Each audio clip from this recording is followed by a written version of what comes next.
Thank you. Dr. Hendricks, esteemed faculty and colleagues, staff, dear parents, fellow graduates. I feel extremely honored to speak tonight in front of you at the graduation for the 2018 class. Founded more than 22 years ago by a group of visionary and exceptional teachers, the program of financial mathematics that you're graduating from today has become a world-class standard in the landscape of quantitative finance, and I'm very privileged to be part of it. Our program is one of the most prestigious and finest programs in financial mathematics by constantly ranking at the top of the world's hierarchy. This year was ranked as number 3 according to the US News and World Report.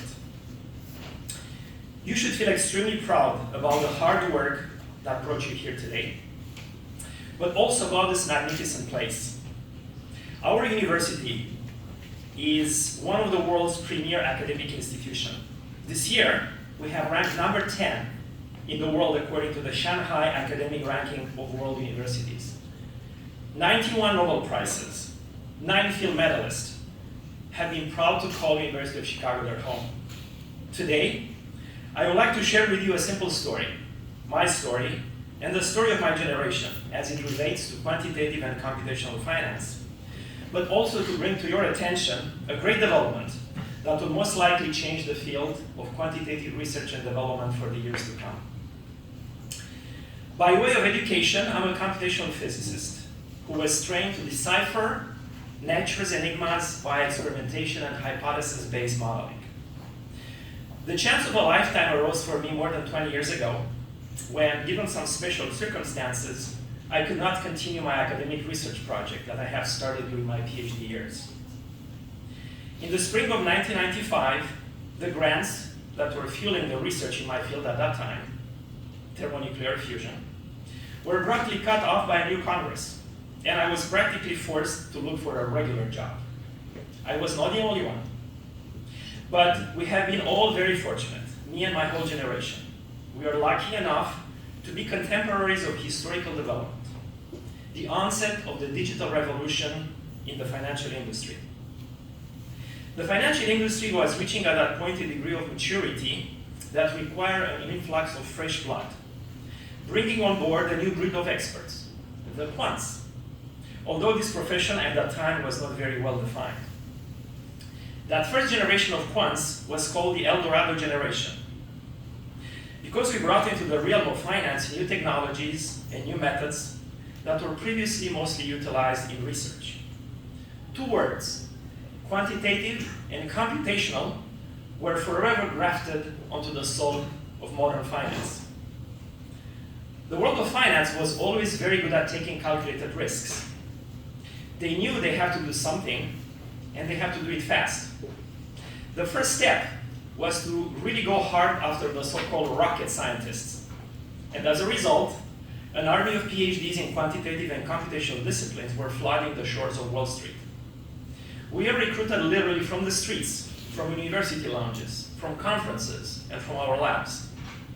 But our generation could not benefit at that time, and I'm talking about the early 90s, from the availability of well-rounded, well-defined academic programs to train us for what was to come. We absolutely had to learn on the job.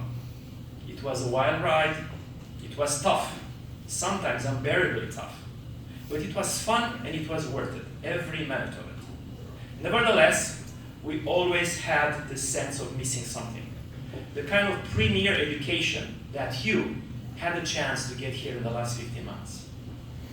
As someone who spent the last 20 years in the field of quantitative and computational finance, covering the whole gamut of available technologies, from architecting and leading the development of firm-wide software systems, to developing valuation and risk models as a quant, or employing them as a trader, I especially appreciated the importance of quantitative and computational finance education. In my long career in this field, I have acted in several leadership roles, either as a chief technology officer, head of valuation and modeling, or head of system architecture. During all this time, I interviewed hundreds of candidates to fill positions in our firms, and I have hired many of them. I have always recruited the candidates with a great formal education, yet complemented with the necessary passion for solving real-world problems. And throughout my career, I have hired many graduates from this program. Now, I'm fortunate enough to be on the other side of the fence and to help our students to prepare for a career in this field in an era that's a lot more competitive than it used to be 25 years ago. Today's generation of quants and financial engineers are facing brand new challenges. They are the post-crisis generation of quants, also known as the survivors. New set of skills and knowledge are required from all of you. This is a new era, one of risk aversion and frugality. Many firms and jobs have been disappearing in the last 10 years. A brand new set of expectations are emerging. The most important trend is the great convergence between the world of quant and computation. In the last 10 years, the most looked after role has become the one called quant developer. Pretty much 2 for the price of 1, right? A great quant complemented by a very capable software engineer in one person. Even the recruiting process have changed significantly. The interviewing process is a lot more challenging and is definitely requiring a better preparation and real stamina. Financial organizations are looking for candidates that are mastering an ever-increasing set of tools, from financial mathematics to computer science, from big data analytics to machine learning and blockchain. But no matter how extensive the toolset is, what they are especially looking for is the ability to solve problems. And the only way to test this ability in a more comprehensive manner is through internship programs. Our program is excelling at placing our students, more than 97% of them actually, into internship programs that will prepare you for what's to come after graduation. The clearly defined goal of our program is to, and I'm quoting, to nurture our students into creative solution providers that could become relatively quickly highly efficient employees. And now, the world is witnessing today the onset of a new scientific revolution, driven by a new paradigm called the fall paradigm. Probably you heard about it. This new development is going to change forever many industries and the structure of the workforce for generations to come. James Gray, one of the greatest American computer scientists of the 20th century and recipient of the Turing Award in 1998, this is the Nobel Prize for Computer Science, has predicted this more than 2 decades ago. He called this new era the era of data exploration or e-science, a time where theory, experimentation, and simulation will come together to solve some of the most important problems of our time. The advent of great technologies from the past decades has contributed to the generation of huge amounts of data and the birth of the big data age. Recent advances in high-performance computing and hardware acceleration, coupled with new discoveries in algorithmic processing, has created the conditions to train and utilize very complex machine learning models at an unprecedented pace. All these new technological developments are going to have a revolutionary impact on many industries, and as usual, the financial industry will be at the forefront of it. A new concept is already making its way in today's financial world. It's called data-driven decision-making. Nowadays, both trading and investment are more and more driven by large-scale data analysis, and the so-called alternative data is becoming more and more prevalent. This brave new world will require a new breed of quant workforce here.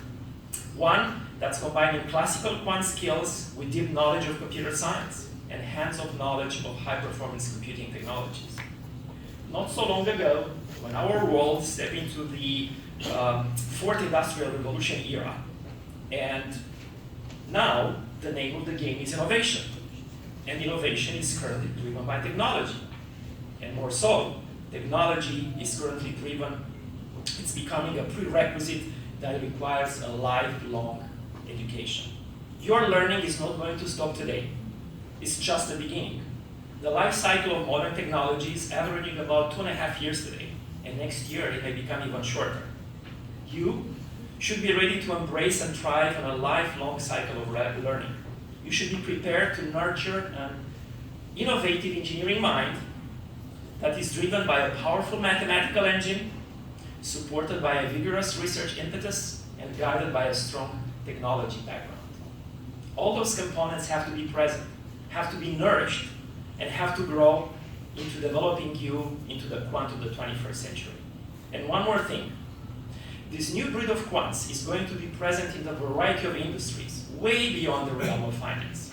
Fields like computational medicine, healthcare, the Internet of Things are going to be big consumers for this modern profession, since the whole society is so immersed and depending on data and the methods to extract actionable information from it. The 21st century quants will position themselves at the core of the system that drives the most important business decisions.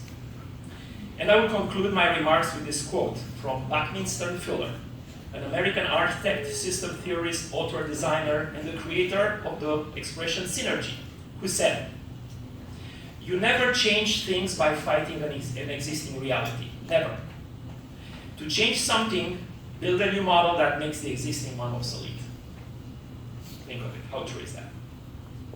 You are about to step into a brave new world, driven by computational technology and by its byproduct, the data. You will have the privilege to be the first generation to taste from it, enjoy it. Love what you do, sprinkle it with a lot of passion, do not be afraid to test risk and fails, and all the best to MRB students.